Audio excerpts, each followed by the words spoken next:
Rob Duquette is a multi-instrumentalist singer-songwriter and head of the eponymously named band Duquette. A longtime sideman during the 1990s on drums, xylophone, guitar, and vocals for Jonathan Edwards of the Love and Spoonfuls touring band, and one half of the critically acclaimed jazz folk pop duo Cactus Highway during the 2000s, Rob finally broke away and created 3 solo work albums, including his latest, Stay With Me. Recorded at Acacia Recording Studios in Rob's home base of Portland, Maine, Rob plays nearly all the instruments on the album. A skilled musical instructor and arranger, his work reflects his versatility and eclectic musical range.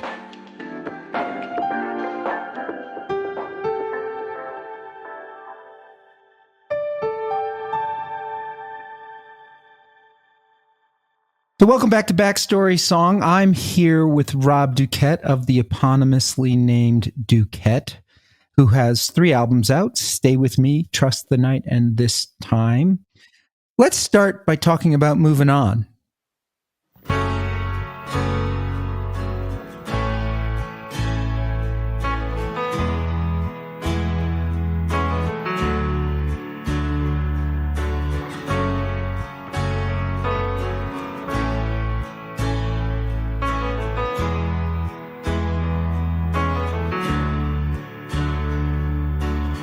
Seem to move on every couple years.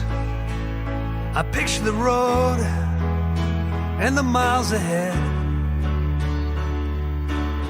I filled my head with 1970s songs of the road, and rambling on. I love you still as I look ahead. It's nothing you said, there's nothing you did. I'm moving on, I'm moving on, I'm moving on, I'm moving on, I'm moving on, I'm moving on. What's this song about?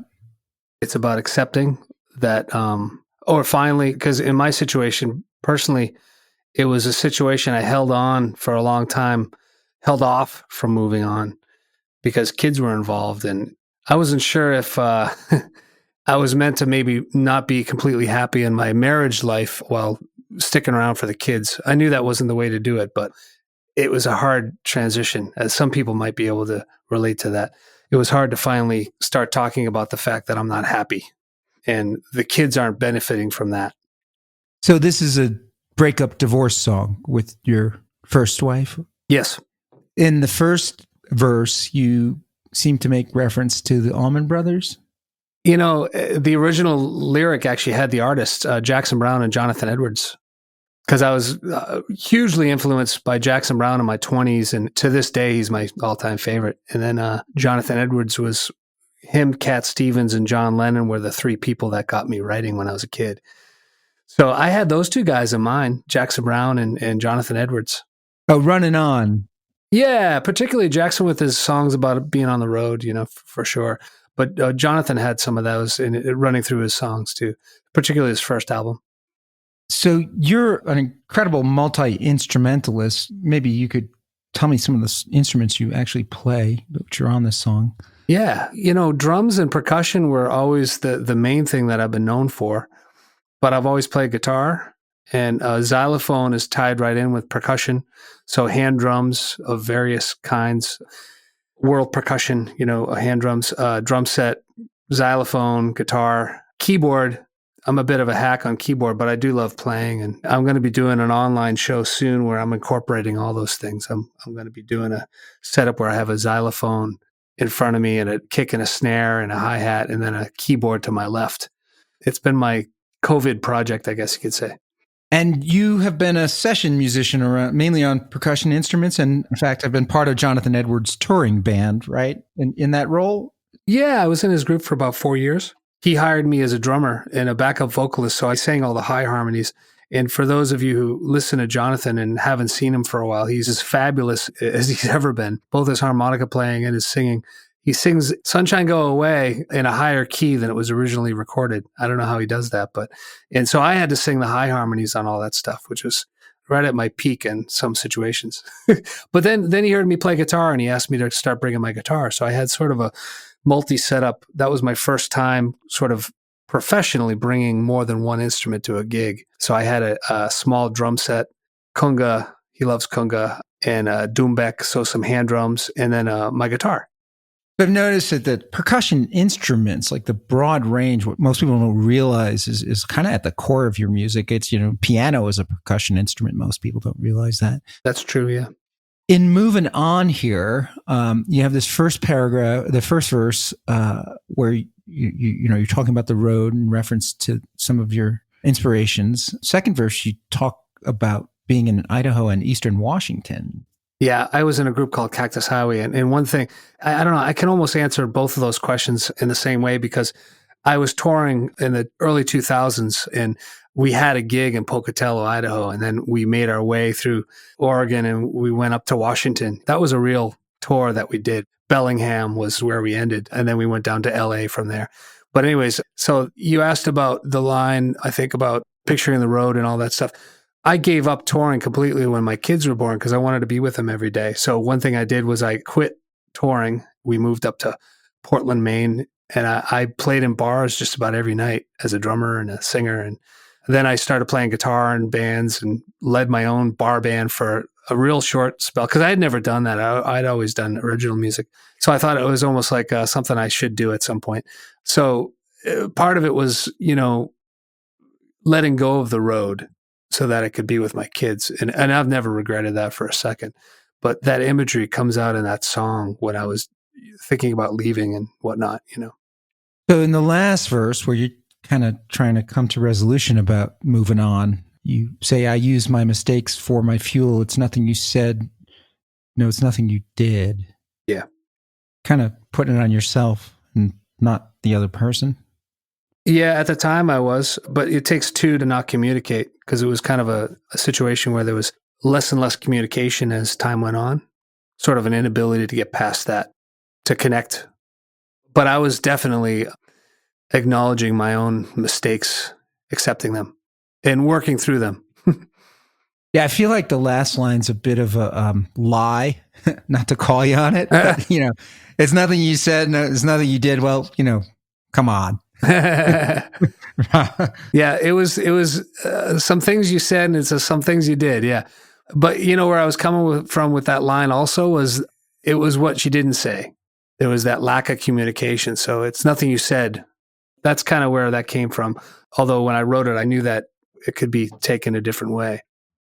I really like how you end with this sort of echoey, screaming, painful back vocal. Yeah, my producer for the record asked me just to kind of improvise, and I didn't know what he was going to keep. So I think he went a couple times through, and so I just improvised. I wasn't thinking of anything at all. Even now when I sing that song, it's hard not to get very emotional singing it because it's so personal. This album's more personal than anything I've done, frankly. But I think it was just I still had it, and my emotions were still kind of raw.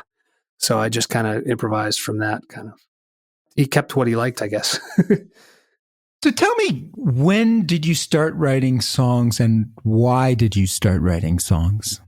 Well, I started playing in bands when I was really young as a drummer.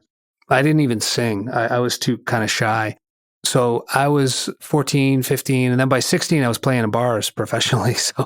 And it was around that time that I started writing my own songs. I had no desire to show them to anyone. They were kind of like Cat Stevens songs. They were very spiritual and personal and everything. And so I couldn't imagine sharing that with anyone. But I don't know. It was kind of an expression that I took to, I guess. And now I know that writing is the way that I work through certain things. Even if I'm not writing songs at the time, I am journaling. And it's kind of the same outlet. If I don't journal or write anything for a while, I feel it emotionally. It's the same as if I don't drum for a couple of days. I get very antsy. Physically, I can't sit still, So it's one of the outlets that I've found that I need to be healthy. So when I started writing songs, I got a kick out of it because I was already playing guitar at that age, just in my bedroom and keyboards. I was just learning Beatles songs or whatever, but I could instantly come up with a melody and a chord progression and have a simple tune. So by the time I was maybe 20, I had 30 songs maybe that I started recording on my 4-track, That's when I started playing them for maybe a girlfriend here and there, or maybe a friend. But I didn't sing and play guitar in public till I was probably 25. Nobody knew I did that. Thank you for listening to Backstory Song. If you like our podcast, you can become a patron at our Patreon page, where you will receive bonus interview tracks with your favorite songwriters and early release access to upcoming episodes. It is only $3 per month, or the price of a cup of coffee, to become a Backstory Song patron.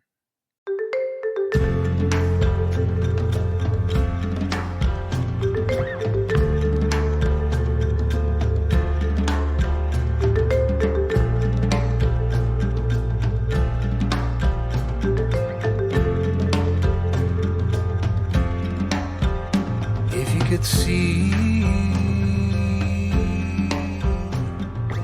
me, I wouldn't be here. I'd be somewhere with you.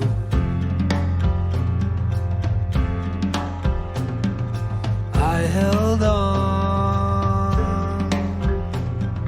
for so long. I thought it should last, but we let it fall. I don't know how this should go. Can we talk it out? Can we keep it on the table? Can we keep our song? Or have we moved along?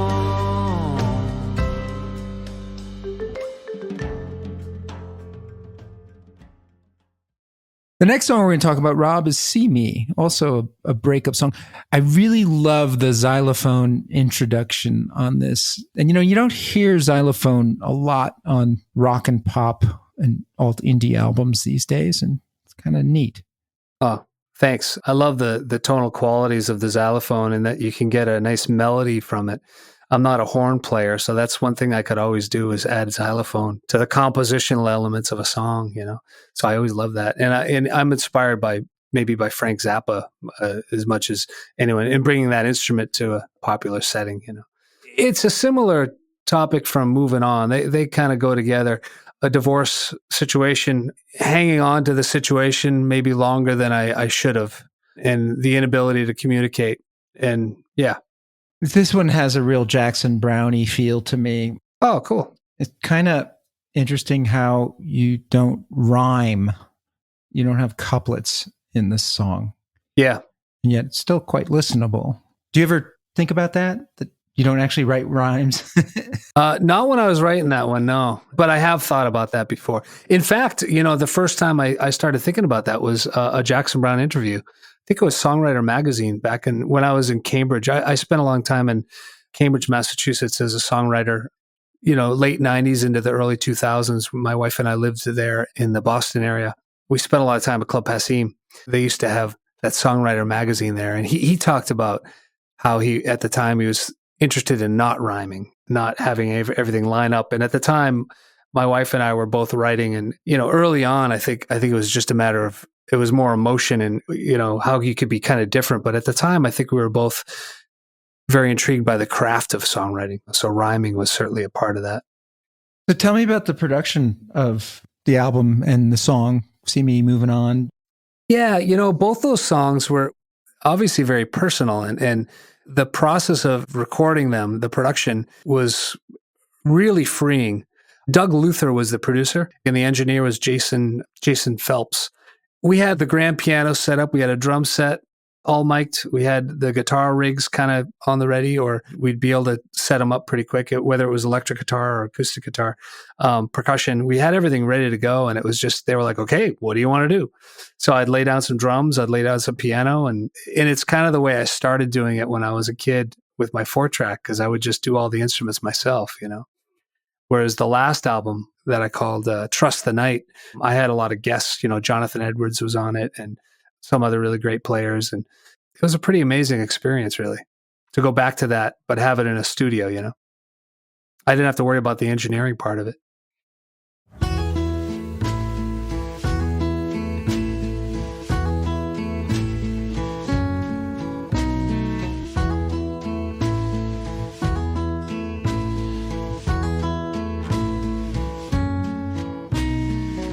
Be with me, it's been a long day. Come in, sit by the fire. I'll stoke the flame, there's nothing to forgive. I'm always here when you need me. I'm the one who's seen you grown from the time you first started. We made a home, now you've got two. I'm always here when you need me. I lift you up over my head. I'll be the dirt, you'll be the tree.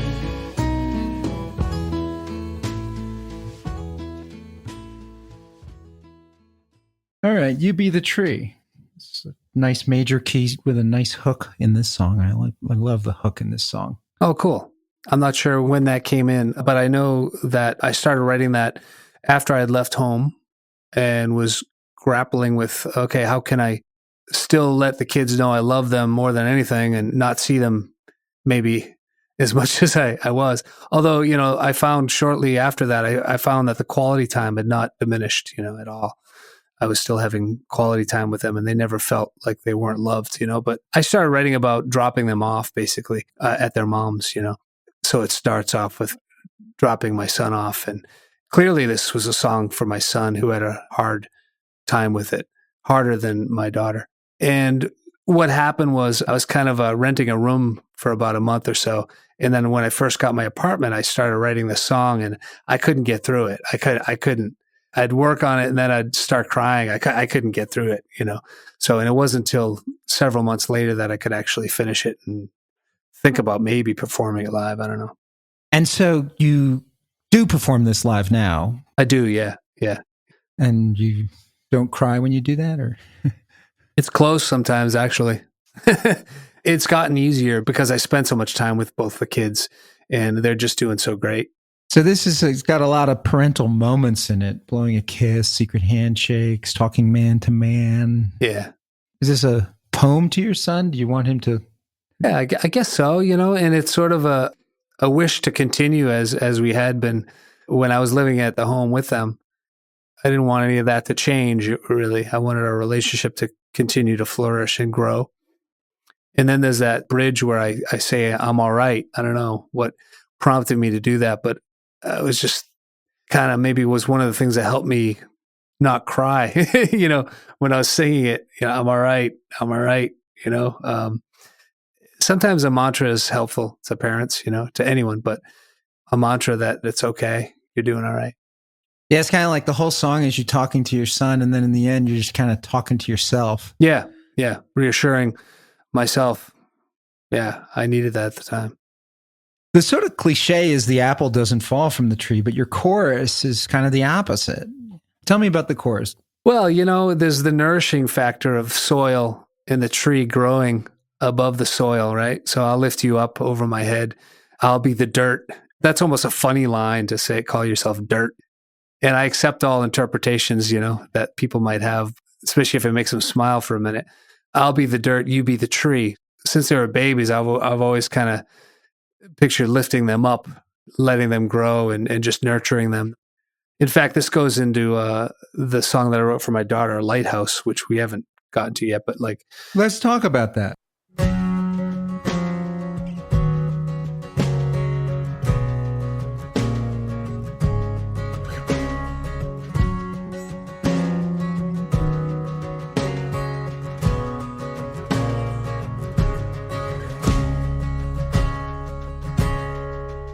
I watch her walk, I watched her learn to talk, but she doesn't talk like she used to.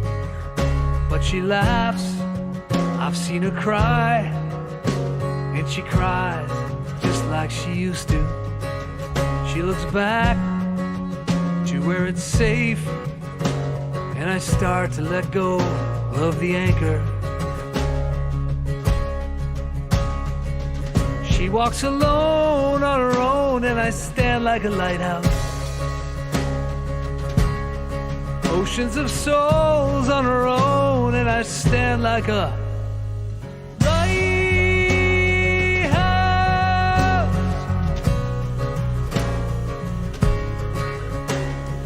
Lighthouse.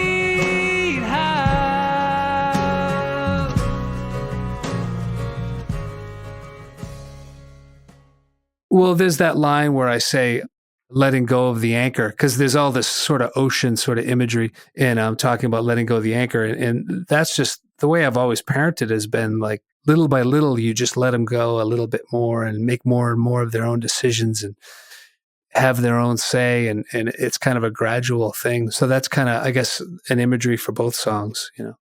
I kind of like that one song's about your son and one clearly is to your daughter. Yeah. I lucked out, I guess. Lighthouse was a poem that I wrote when Stella, she was probably in 4th grade, I bet. She's in high school now. I'd walk her across the street, and little by little, I'd let her walk further and further on her own. And this is a good image of what I'm saying about letting them have more and more of their own choice, you know. So it ended up being, eventually, I just kind of walked out to the driveway and watched her walk to school. One morning after watching her walk to school, I just went in and wrote a poem called Lighthouse. I might have already been in the studio at this time. I released the album Stay With Me. I released it in December, but we started that about a year ago. So I think I was already in the studio, and I had You Be the Tree, and my producer was adamant that we had to record that song. And I was thinking, that'd be cool if I had a song for the girl. And I remembered that poem, and sure enough, I found it in a journal, and just by sheer luck, the tune came to me. So bang, I had one for each of them. So you live in Portland, which is on the Atlantic Ocean, and this song has a lot of sea imagery in it. Yeah, right down to the cover of the album, which that was a bit of a lark. It's weird because I left home in February, I'd say, of 2017, I think.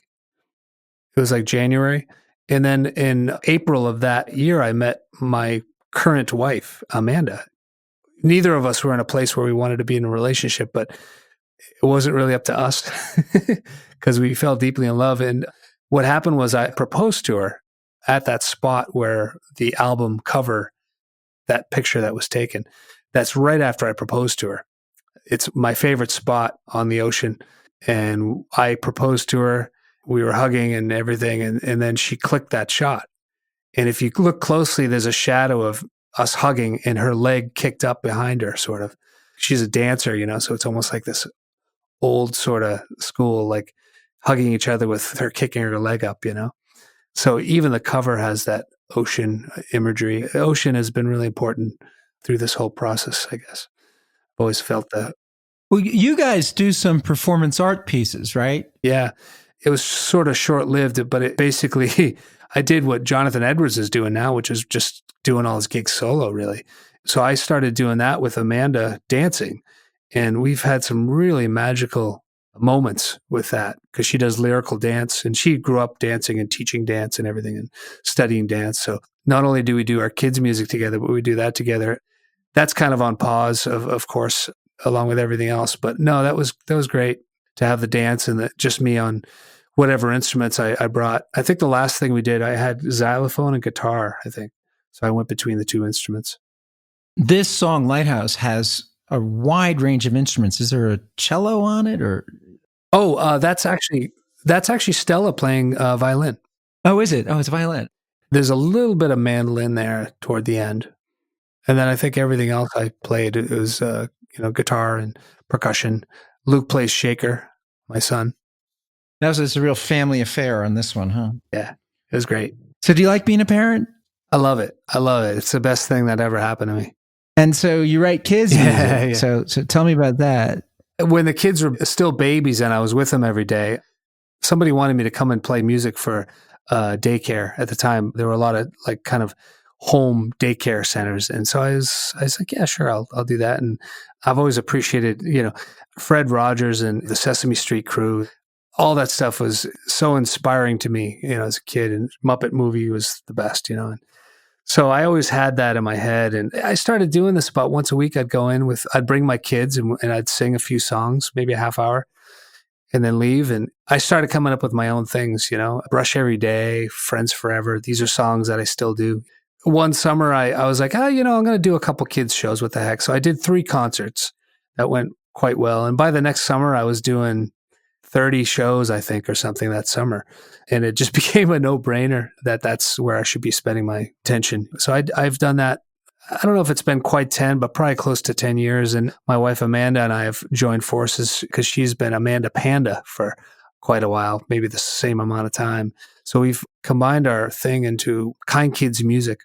And Kind Kids Music has been going into schools and libraries and around the country for several years, teaching children about kindness through our songs. Oh, that's great. We had Steve Seskin on Backstory's song. Oh, right. Yeah. I can't wait to hear that one.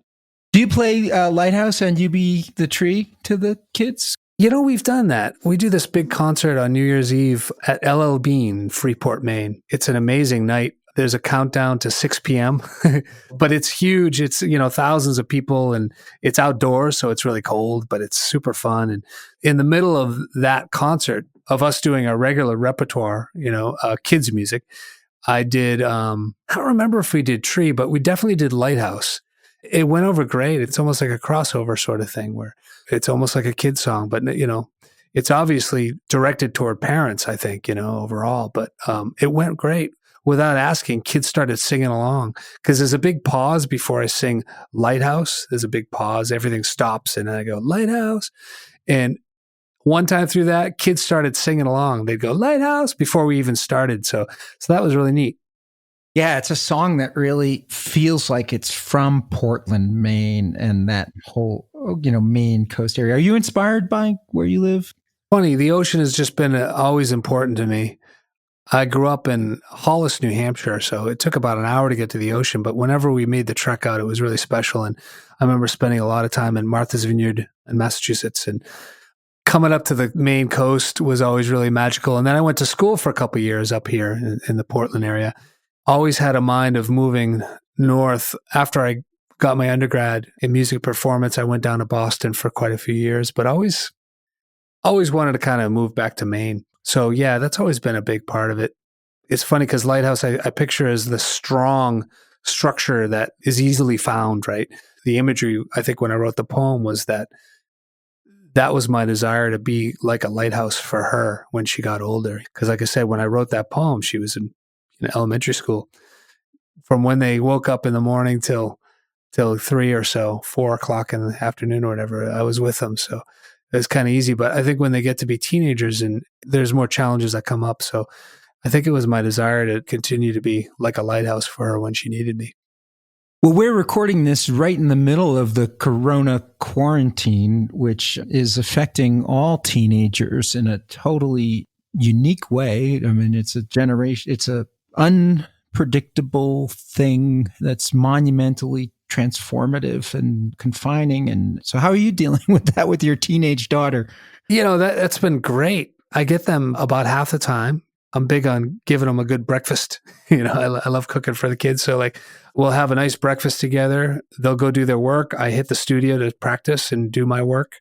Back together at lunch, check in, and then we go back to work. I go back to the studio or I'll work on my hand. I'm doing a book called Hand Harmonies, which stems from my years of teaching. I hope to release it soon. But anyway, so I'll either practice some more or I'll write or I'll work on my book.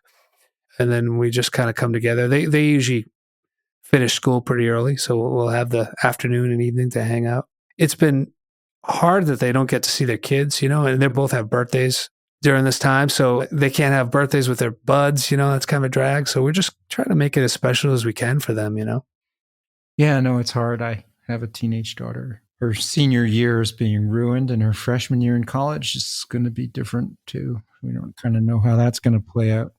Wow. So that's that year. Yeah. Wow. Backstory Song's mission is to help songwriters and their work get found and discovered so they can make a living and keep on creating great songs. The best way to pay a songwriter is to listen to their songs. Unfortunately, with the decline of radio listeners, songwriters who live off royalties do not make the same royalties they used to. Please help out the Backstory songwriters by listening to their songs on our playlist. Share Backstory song episodes with your friends on your social media and encourage them to do the same. By liking and sharing Backstory Song on your social media, you'll be helping the songwriters on this podcast.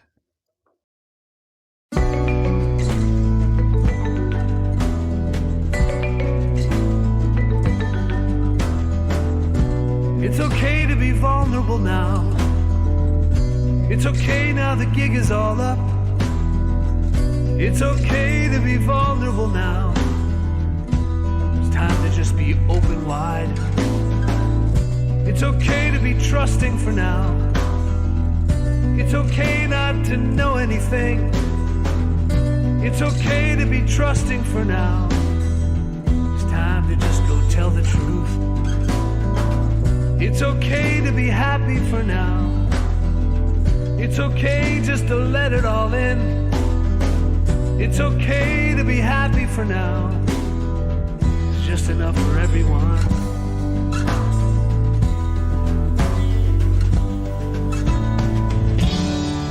You have finished the race, but you still keep on running. Just give up the chase and let something happen.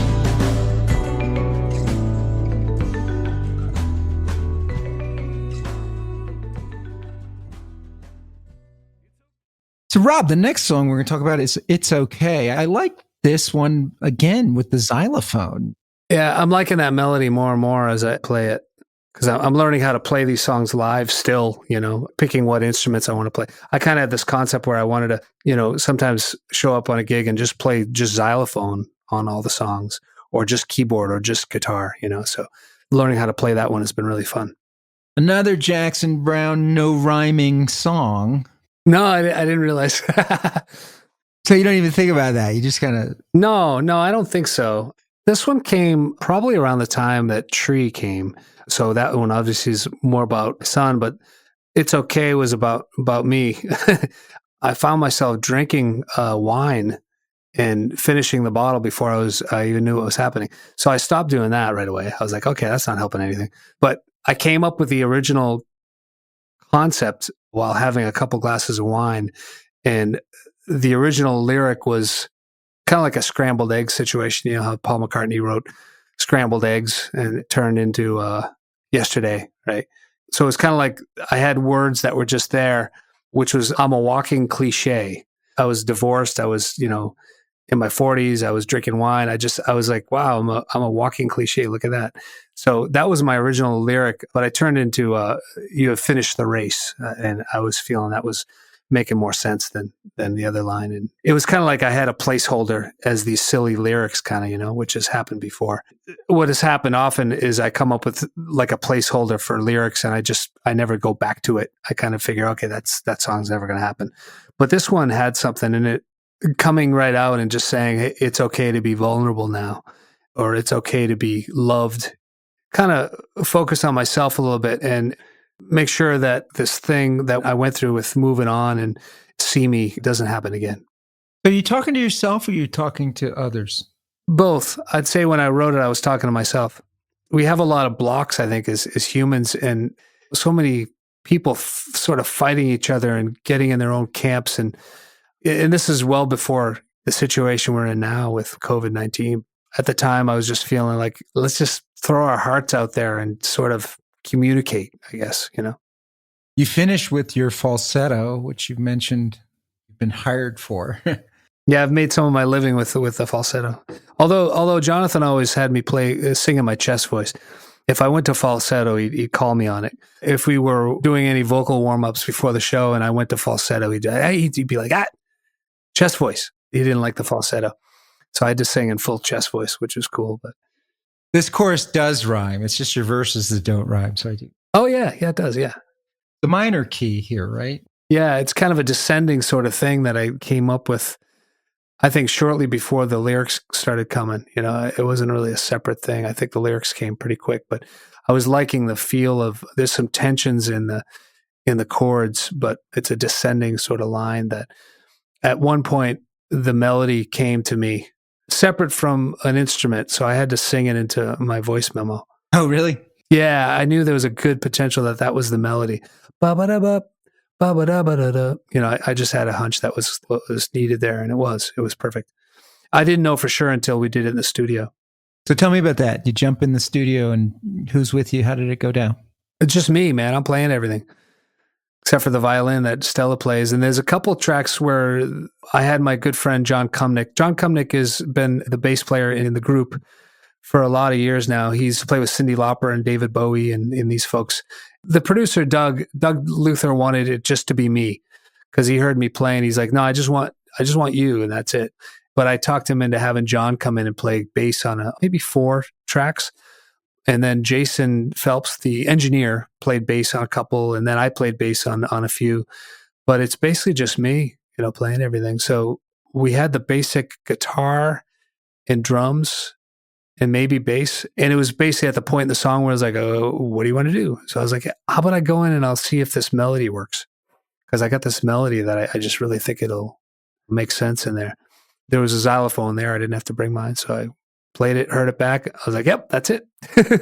That's the melody. For years, I was really focused just in composition. I stopped writing songs for a spell, and I had a group. We were all jazz musicians. I'm jazz trained, so we were playing basically world jazz. So kind of jazz compositions kind of done in a world with different world genres in mind. So I was just doing instrumental music and composing for that. So that's where the xylophone comes in even now, I think, where there's melodies and harmonies that go around the stories. That was the Cactus Highway, right? Yeah. That was in there too, sure. That was a kind of heralded jazz folk pop group, if there is such a thing as jazz folk pop heralding. Yeah, we were compared to Steely Dan and groups like that, which was very humbling. We were both coming from a jazz place, but steeped in folk. God, I love the stories, and the folk tradition is so strong, and that really served me well when I was in Jonathan's band. I learned so much more about it when I was in his band. And you guys were playing some of the legendary clubs, that some of which are gone. Club Passim, Richard's Cafe, Bar Lubitsch, the Bluebird Cafe, Kenny's Castaways, which is gone. Yeah. Nietzsche's in Buffalo. I remember liking that place. That was really neat. That's still around. Yeah, we toured all around. It was really fun. And, it was a full band for a while. And if you listen to the first Cactus Highway album, I really like the idea of interspersing some acoustic numbers with the full band numbers. That band that's on that album was a gigging band. We were doing gigs with that exact ensemble. Even then, I would go from drums to guitar, depending on the piece, But then we started touring more, and it just became the two of us. And the lineup was Andrea on sax and flute and vocals, and then me on guitar and vocals, basically.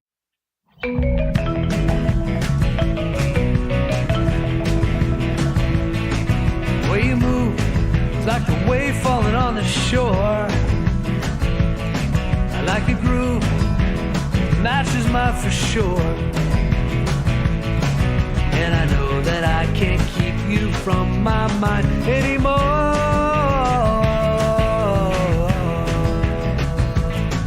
Trying hard not to fall for you. I'm trying hard not to fall for you.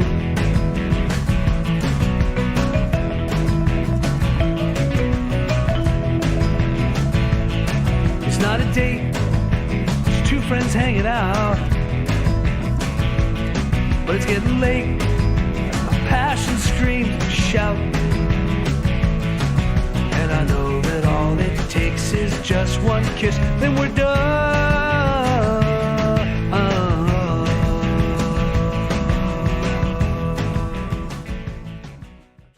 The last song I want to talk about, Trying Hard, is actually one of my favorites from the new album. It's probably the most poppy song of the ones we've talked about. Also features the xylophone, which I kind of love. It Yeah. So I mentioned leaving home in January of, I think, 2017. And then, so February, March, April, so 3 or 4 months later, I met my wife, Amanda, and we both were not interested in anything other than friendship. So we instantly really liked each other and wanted to continue a friendship. We're adamant that we didn't want anything else. And of course, that's not up to us. So we fell for each other hard. And so that song basically is just saying, I'm trying hard not to fall for you. And of course, that's not so easy to do, to force such a thing to happen.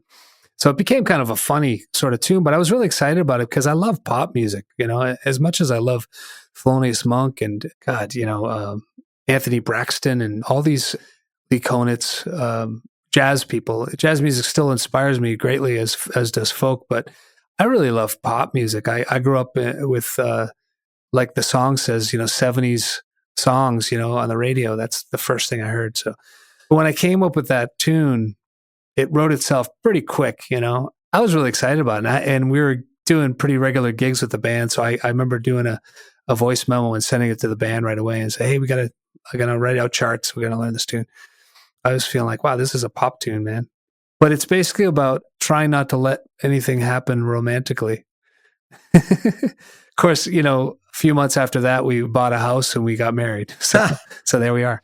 It's like a love song about not falling in love. Yeah, right. Yeah, fighting against it. Kind of has a Neil Simon Graceland feel, or Delamitri Roll to me. It reminds me of. Oh, Paul Simon, really? Or Paul Simon. Sorry, I always do that wrong. I knew what you meant. Yeah, it has a Paul Simon Graceland kind of feel to me. Wow. Kind of that world beat element to it with the xylophone. That's great. That's great that you'd say that. Delamitri's Roll to me is famous for being like, DJs are looking for songs that are like 2 minutes, because if you have 2 minutes left to play, you can't play a 3.5 minute song, before the commercial break. So they love that song for that reason. This has that kind of feel to me. Yeah, for sure. Yeah. I didn't do any promotion for this album at all, really, because the last one I did, and I toured on it, that was 2017, I believe. The kids were getting a little bigger, so I started venturing out again. This album, we released it in December, and come March, the whole world's changed. So we got some local airplay. WCLZ has been great. They've been very supportive playing the album, and we haven't done any kind of getting that album out there at all. So I asked this of most people. Do you have any songs that you've written where you would love to have a voice, the dream voice, sing it? Like if you could take any one of your songs and you could pick any artist to record it. Can I pick a couple people? Yeah, absolutely. You can pick a couple songs. You can pick a couple people. Yeah, I love Jackson Browne so much. He's my all-time favorite, But also, as you know, I'm a big jazz fan. So like Kurt Elling or Bobby McFerrin or someone like that. Al Jarreau's not with us anymore, but any of those guys, if they could sing anything from this album, It's Okay Maybe or something, that'd be pretty amazing. I'd love to hear how they interpret it. That's the thing. I think most songwriters don't want to hear it done like they've done it. They want to see if there's another way of doing the song. Guys like that, Kurt Elling, and he's done amazing stuff with Wayne Shorter pieces and things like that. He's certainly someone I'd love to hear what he would do to it. Yeah, they make it their own. Yeah, exactly. Yeah. Rob Duquette, thank you for being on Backstory Song. I have to thank you, and I have to thank Wyatt Schmidt, our recording engineer here in the booth, for putting this together. And we thank you for listening to Backstory Song. Is there anything you'd like to say to your fans, Rob? Just thanks. We're at musicandmagic.org, where we sort of have all the stuff that we're doing, Duquette, obviously, and we're also doing Kind Kids music. But also, for 10 years now, we've been giving instruments to kids. That's been a mission of my wife for 10 years now. So it's kind of an umbrella for all the different things we're doing. And we're on Facebook and all that stuff. What's the Facebook address? Duquette the band. And then it's Kind Kids Music. And then, of course, the education part of what I do is Hand Harmonies. That's the book and the video series that's about to be released. Rob Duquette from Duquette. Thank you for being on Backstory Song again. Thanks so much, Doug. Thank you for listening to our podcast.